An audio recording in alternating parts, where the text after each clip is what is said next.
You are not important to this company. You don't matter. My life changed when Michael Brown, a former junior colleague, was promoted to department head. With the reversal of our positions, I faced daily shouting and having extra work dumped on me. Then, on top of being forced to work on weekends, Michael blamed his mistakes on me, and I got fired.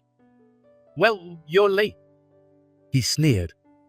Even the president sided with Michael, leaving me no room for rebuttal, and I was let go. Despairing at having no allies in the company, an old man spoke to me. He was the elderly gentleman who had returned my lost wallet on a Sunday night train. "My name is Robert Williams. I'm 41 years old. I work as a sales rep for a small business. To meet the quotas imposed by the company, I go to clients today to present our products. I've been with the company for over 5 years, but I'm less successful than my peers. I'm still just a section chief and often get overtaken by younger, more competent colleagues. During such times, I always felt useless and became self-deprecating.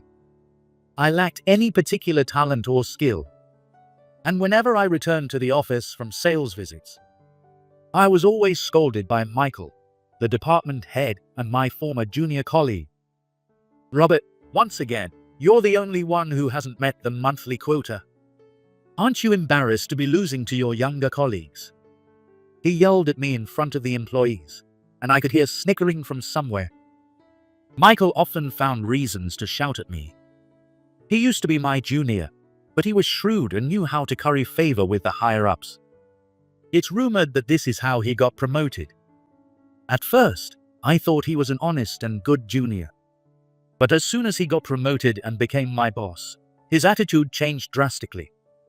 "Hey Robert, make sure this report is ready by tomorrow. We have an important meeting, and I won't tolerate any shortcuts."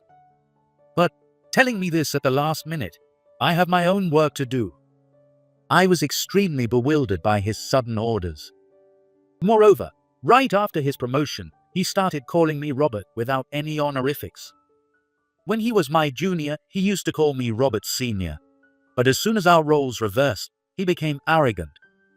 Since he's in a higher position, I have no right to refuse. Even the report preparation he asked for last minute was originally Mitchell's job, but he dumped it on me. "I'm a department head now, so I'm very busy. Finish it by tomorrow," he said, leaving no room for me to argue before walking away. That day, I couldn't finish my work by the end of the day. Missed the last train and ended up staying overnight at the office. I didn't even have time to check the clock. I was so engrossed in making the report that by the time I finished, I could hear birds chirping outside. Michael often dumped work on me and vented his frustrations by yelling at me. Being yelled at by a former junior was embarrassing, but what was more shocking was having no allies. Most of my co-workers were bystanders, never helping even when they saw someone in trouble. They watched from a distance, laughing at my misfortune, making it hard to trust them. If I had at least one trusted colleague or supervisor, I could vent my frustrations, but there was no one like that. Michael seemed to think it was fine to mock me and would exaggerate even the smallest mistakes to criticize me. I began to believe I was being scolded because I was incompetent. One Sunday morning, Michael called me. "Why are you calling so early, Michael?" It was just past 8 a.m., a time I'd be commuting on a weekday, but it was a holiday, and I was lounging in bed. Receiving a call from work, especially from my boss, during such a blissful time instantly dampened my mood. My heart jumped when I saw Mitchell's name appear on my cell phone. "You're at home now, right? Get to the office immediately." "What?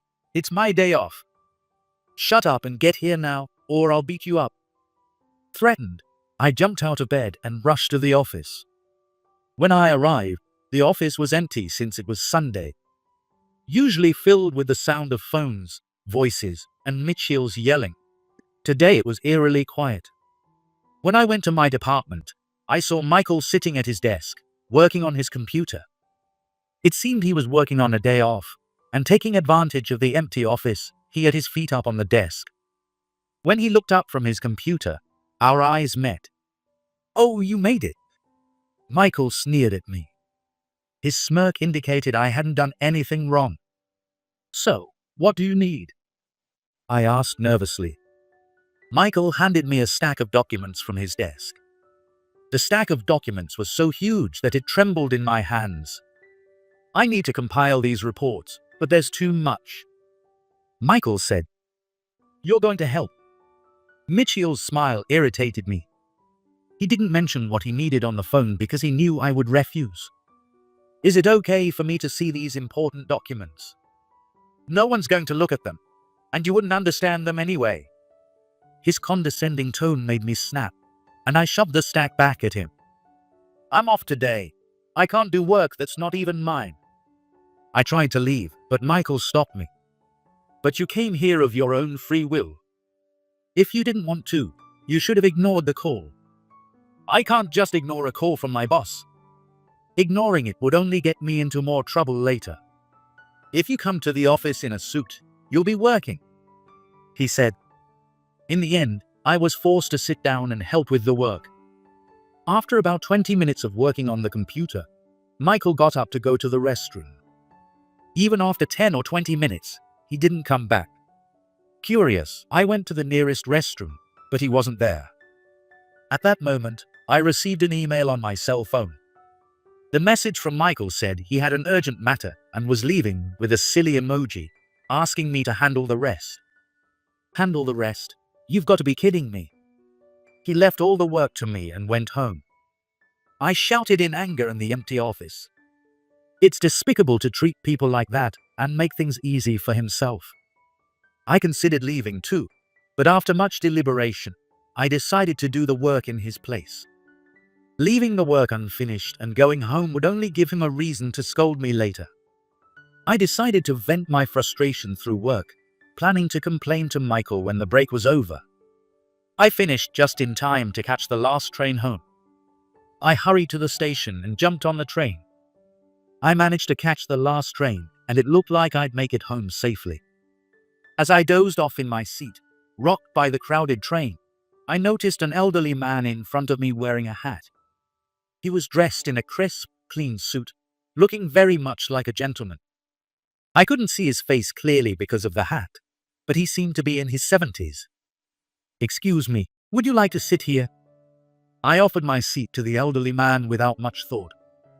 "Oh, thank you very much," he said with a cheerful smile. Nothing much happened after that, but the train stopped 2 stations before mine. As the elderly man got up and stepped onto the platform, I noticed he had left his wallet on the seat. It was a well-worn leather wallet, not shabby but rather distinguished. "Hey, isn't this wallet?" I looked out the window to find the elderly man. I could still see his back, and it was a distance I could cover if I ran. I grabbed the wallet and hurried off the train. I sprinted in the direction the elderly man had gone.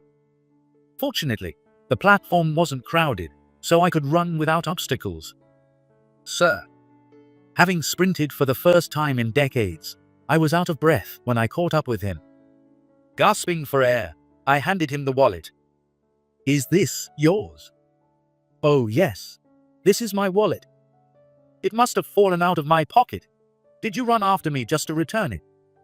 "It was left on the train seat, so I'm glad I found the right person." If the wallet hadn't been his, the run would have been for nothing. He carefully handled the wallet and put it in his suit's inner pocket. "It looks well taken care of. It must be very important to you." "It was a gift from my wife." "Thank you so much, please. Let me do something to thank you." The elderly man expressed his gratitude to me multiple times. I felt a bit shy, realizing it had been ages since anyone had thanked me instead of yelling at me. When I glanced up, the station's digital board showed the time. It was 1 minute before the last train, and missing it would mean I'd be stranded. "Oh, I need to go now," I said. "Wait, at least tell me your name."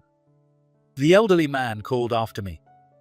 Panicking, I quickly handed him my business card. We parted ways, and I sprinted back to the train. My legs were trembling from the dash, but I felt a sense of fulfillment from helping someone. I went straight to bed after getting home. The next day, "Hey Robert, how dare you ignore me yesterday?" As soon as I got to work, Michael started yelling at me. "What do you mean?" I was puzzled about why Michael was angry. I had planned to confront Michael about making me work on my day off. Just as I was about to bring it up, the internal phone rang, and Michael was called away by the president, leaving the scene. Unable to say anything, I started my work. A few minutes later, I received an internal call from the president, asking me to come to his office immediately. Wondering what it was about, I went to the president's office and found Michael and the president glaring at me. "Do you realize what you've done?" Michael shouted at me as soon as I entered. "What do you mean?" The president explained that there was a significant error in a crucial contract, with a substantial discrepancy in the amount. Such numerical mistakes could greatly impact our performance and were absolutely unacceptable. "You compiled these documents, didn't you?" Michael showed me the contract. However, it was the one Michael had prepared over the weekend. "This is not my work, it's Mr. Michael Brown's." "You're trying to blame me? What a nerve." Before I could defend myself, Michael raised his voice even louder, trying to drown me out. He was clearly trying to pin his mistake on me. Robert refuses to acknowledge his mistakes and ignores his superior. Should we keep someone like that, who can't even do their job properly, in the company? Michael appealed to the president with exaggerated gestures. The president, trusting Michael, glared at me with a stern expression. "Wait, when did I ignore you? Last night at the station, I called out to you, and you completely ignored me." "What?" I recalled the events of the previous night. I had caught the last train and got off briefly to return the wallet to the elderly man, but I hadn't seen Michael. Even if I had been running, I would have noticed my boss if he had been there. "I took the last train home last night. I would have noticed if you called me." "Don't lie," I called out, "and you didn't even look my way." "Ignoring people is despicable, President. If we keep him here, it will negatively impact the company." The president's words filled me with despair. I was accused of having issues with my work performance and character, and was blamed for the contract mistake. I was fired on the spot. I never imagined I would be suddenly fired when I arrived at work. My mood plummeted from the happiness I felt last night. Michael smirked at my dismissal. "You are unnecessary to this company." As I left the president's office, Michael mocked me. I was too shocked to respond, knowing it was Mitchell's mistake that I was blamed for. I couldn't remember seeing him at the station. Maybe he was mistaken, but it was too late to argue now that I was fired. If they wanted me gone so badly, then fine. But I was worried since I didn't have another job lined up. I felt even more depressed at the thought of relying on unemployment services for a while. Michael approached me later in a deserted area. "Thanks for quitting. The best thing you can do is leave this company." He seemed delighted that I was leaving. I wondered why I was treated this way, but I didn't have the energy to find out. It felt like not just Michael, but everyone in the company thought I was useless. I began to believe it myself. In such despair, I finished my work and headed to the entrance to leave the company. Suddenly, a man called out to me from behind. "Well, you're late." "What?" It was the elderly man I had met last night, apparently leaving the company as well. I was surprised to see him again in such an unexpected place. "What are you doing here?" "Ha ha ha, I guess it's a miraculous coincidence. I had some business at this company, but when I saw your business card, I was surprised. I'm glad to see you again." The elderly man took his hat off. His face seemed vaguely familiar, but I couldn't recall it. "Do you have time now? I'd like to treat you to a meal to repay you for the wallet." "Don't worry, I won't keep you too late since you have work tomorrow." The elderly man laughed as he said this. I laughed along, but my feelings were mixed since I had just been fired. "I have all the time in the world," I muttered cynically. The elderly man looked puzzled. At that moment, Mitchell's voice echoed from behind. "Hey Robert, just because you got fired doesn't mean you can leave right away." His voice echoed through the entrance, and everyone around turned to look. Fired? Yeah, I just got the news, I said, laughing awkwardly to cover my embarrassment. What are you talking about? Who's this old man? A wandering vagrant? Michael approached us, laughing at the elderly man. His rude comment irritated me. Mr. Michael Brown, please watch your language. This gentleman is. I wanted to say he was an acquaintance, but I didn't know the man's name. While I was searching for words, Michael ignored me and spoke to the elderly man. Sir, do you need a taxi? Can you give me your address? I tried to stop Michael, but he continued to mock the elderly man. However, the old man didn't react. He just stared straight at Michael. I found this odd, but then the elderly man said something shocking. I will remember your face. Don't expect you can stay long in this company. For a moment, it felt like time stopped. What's this old man talking about? If you don't want to be thrown out by security, you better leave quietly. Michael tried to force the elderly man out. I had reached my limit with Mitchell's disrespectful behavior. Enough is enough. What, Robert, a useless guy who's about to be fired, thinks he can talk back to me? Michael glared at me with irritation. Yes, I do. I've already been fired, so let me say this. Your remarks are inappropriate for a department head. Apologize to this gentleman immediately. I've done nothing wrong. I just told this frail old man to go home. Releasing all my pent-up frustration, I raised my voice. Michael didn't back down, and we started arguing. The elderly man and others watched, but at this point, I didn't care. I was leaving the company anyway, so I wasn't afraid of further reprimands. Michael, on the other hand, kept glancing around, worried about being seen. While he argued with me, he tried to avoid making a scene. In this situation, you're the one at a disadvantage, Mr. Brown. If our superiors or subordinates see this, you'll be the one embarrassed. Are you threatening me? I'll have you know, I was trying to protect the company by getting rid of this old man. No one can blame me. Michael justified himself, showing no intention of apologizing. As we glared at each other, the elderly man stepped between us. Hold on.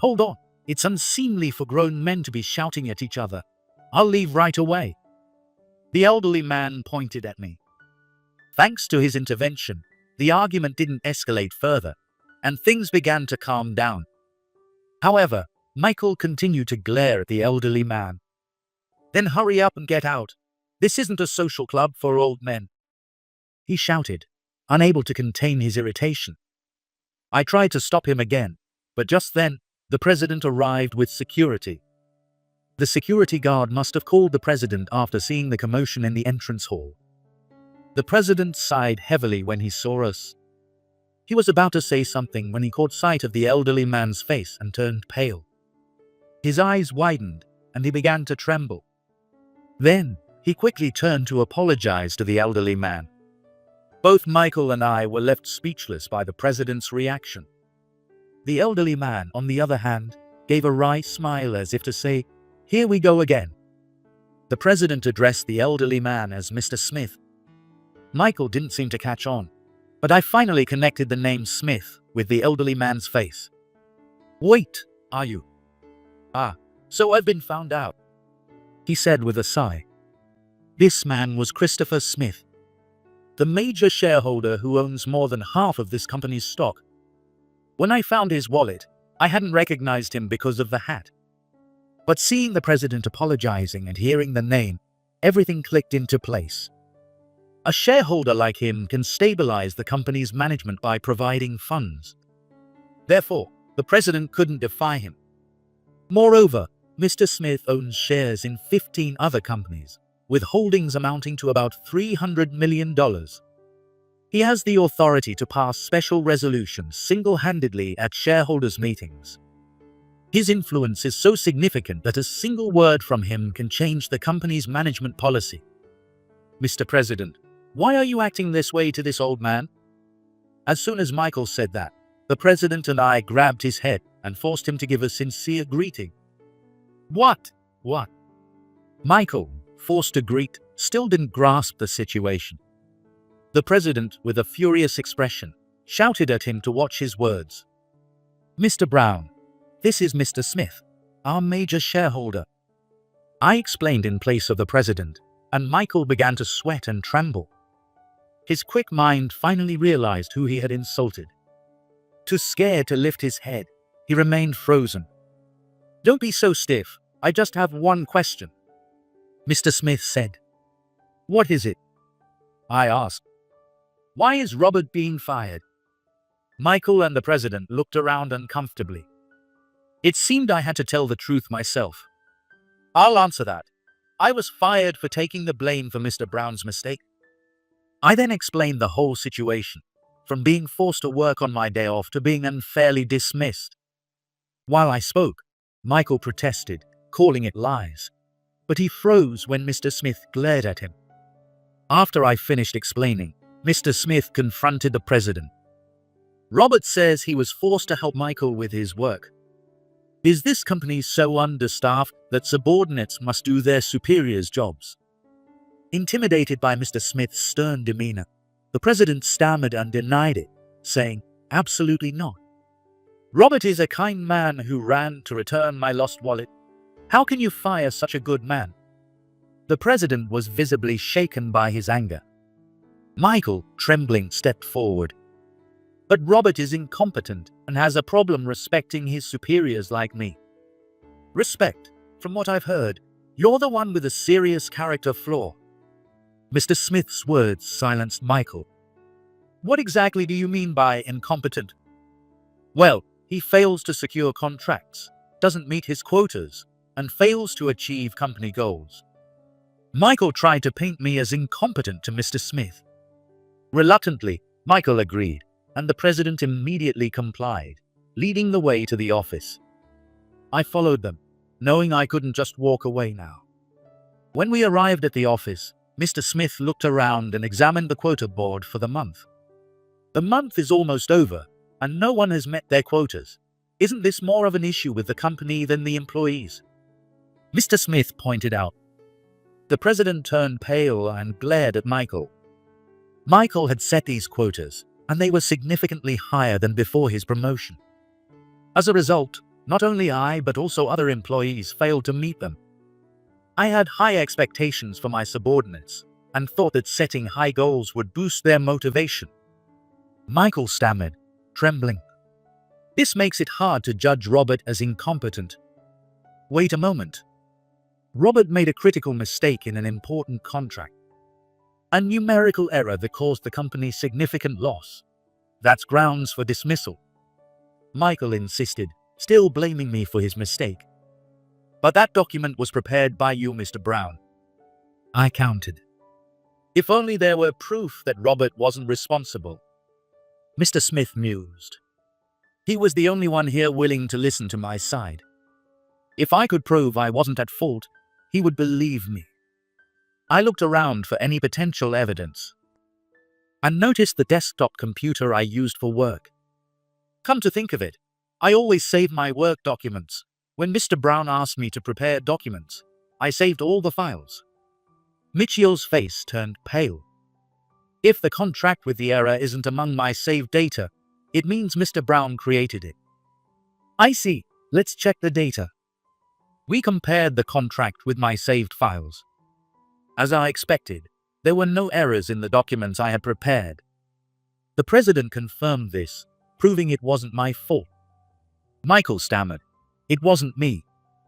Moreover, since we use the same accounting software, there should be records on Mr. Brown's computer as well." The attention of the president, Mr. Smith, and myself focused on Michael. "Isn't it the department head's job to handle important documents? You assigned the task to me and then left early." "Well, that is." Realizing he couldn't excuse himself, Michael reluctantly showed us his data. The data for the contract was found on Mitchell's computer, proving it was his mistake. As a result, the president severely reprimanded him. "I'm sorry." "Sorry isn't enough. You almost ruined an employee's life," Mr. Smith scolded Michael. He also criticized the president for failing to investigate properly. And about last night, Mr. Brown, which station did you say you saw me at? It was at the Union Square station. I got off at Fulton Station and then at Bergen Station. So, it's impossible that you saw me at Shibuya. You must have mistaken someone else for me. Union Square is crowded even late at night, so it's not uncommon to make such a mistake. Everyone's cold stares pierced Michael. Blaming others for your mistakes and misunderstandings. How foolish can you be? Michael gritted his teeth in frustration. I decided to ask something that had been bothering me. Why have you been so determined to push me out? Because you always acted like a superior, and when our positions reversed, I wanted to make you pay. He had pretended to be a good colleague while secretly despising me. After his promotion, he wanted to make me understand our reversed roles by treating me poorly. This man looked down on others in his heart. Stop belittling people, I shouted angrily, frustrated by his pathetic excuses. I rarely raised my voice, so it came out a bit shaky, but everyone present flinched in surprise. Sorry. Michael, scolded by me, slumped his shoulders in shame. Look forward to the next shareholders' meeting, Mr. Smith warned. Fearing for his position, the president pleaded for forgiveness. However, Mr. Smith instructed both Michael and the president to attend a special training. If the core of the company is rotten, it affects everything else. A troubled mind leads to a troubled body. Reflect thoroughly and sincerely apologize to Robert. The training he referred to was a brutal boot camp led by former military personnel. Later, under the guise of correcting their rotten attitudes, Michael and the president were forced to carry 30 kilograms loads and march through the mountains for 4 days and 3 nights. They gave up within half a day but were berated by the drill sergeant and forced to continue, crying as they hiked. After experiencing harsh treatment themselves, they seemed to have a change of heart. They returned after completing the grueling training. Michael, in particular, appeared to be a changed man. He visited my home with a solemn expression and suddenly knelt down. I deeply apologize for all the terrible things I've done to you, Robert. Michael pleaded for forgiveness, but I declared my permanent separation from him and the company. The president also apologized and asked me to stay, but I decided to resign. Despite the apologies, I couldn't forget the pain I endured, and I knew I had no allies in that company. I resolved to move on to a new place. A month later, I left the company. At the shareholders' meeting, the president was dismissed, and the entire board was replaced. Under Mr. Smith's guidance, the company shifted its management policy and actively worked to eradicate harassment, building a new system. Michael, having hurled numerous insults at Mr. Smith, was fired along with the president. I sued them for wrongful termination and harassment, demanding compensation. Both the president and Michael reluctantly paid the settlement and began searching for new jobs.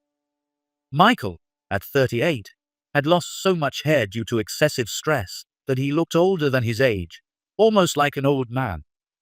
Even if he becomes a better person in the future, his past sins will haunt him, making it difficult to find and keep a job. But all of that was a result of his own actions.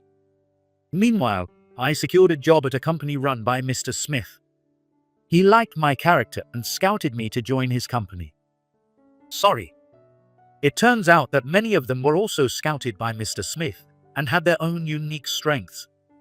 There's no need to rush here. We focus on developing your strengths rather than highlighting weaknesses, he said with a gentle smile.